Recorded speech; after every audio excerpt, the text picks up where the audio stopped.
Hi, I'm Oscar Fry. This is on how to be your own spiritual coach, part 1. Why try to be your own spiritual coach? First of all, because one's spiritual development is a very personal matter. One must find his inner path. And you will have to learn to accompany yourself in this process anyway, even with a spiritual coach. When we start in this life, we first have to listen to our parents. Then we have to listen to our school teachers. Then some listen even more to college or university professors. And then, when we get our first job, we often have to listen even more. Basically, we were taught all along that learning and the construction of our knowledge comes from the outside and not from within. So we were conditioned this way, and by now it might seem natural, but it isn't. So it's only logical that we can become somewhat uncomfortable when trying to listen to ourselves, because we haven't learned it. We haven't learned to listen to ourselves on a deeper level. But every human being has that innate ability to turn one's attention inward, and so, with time and practice, attuned to the divine, to the universe. I don't know, but I imagine that in earlier times, when our lives were less hectic and more in balance with nature, we were perhaps naturally more inclined to connect to the above.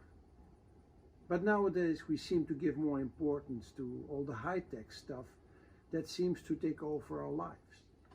But if we could just balance things a little bit more, we could benefit greatly from retrieving this precious and essential ability that was once, perhaps, naturally part of our skill set. While most of what you have learned in the Western traditional system will prove insufficient to help you further on your spiritual journey, here's a simple technique that you can try to become more receptive to that what might be within. Simply sitting still in a peaceful setting and just trying to listen to yourself, to your inner voice.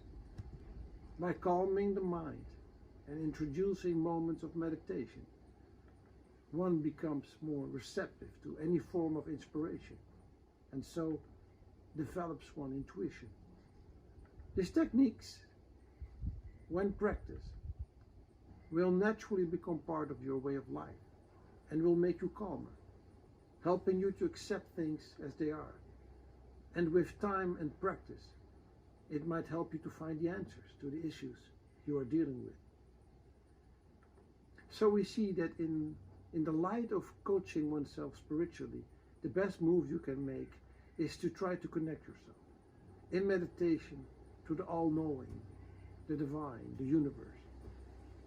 Now you see, we're talking about something of a whole different nature and importance than what we normally see in school lessons, university exams, or professional projects. Because we are talking about our evolution as a soul. And this is an existential question and should be the highest priority in your life. After you realize that you're a human being while you are on this planet and a soul while you are off this planet, you can ask yourself who you really are as a person. On a deeper unconscious level, you know who you are. But your soul wants you to find out what direction to move in, where to put your time, and how to go about your life. And that's why it's so important to work on your connection to the above through your intuition and through meditation, to gain understanding into your own life and your life plan, and so to determine what the best way is to move forward. We will rest things like this so you can think about it. And the next time we will go into it a little bit further. Thank you very much for your time and your attention, and see you next time.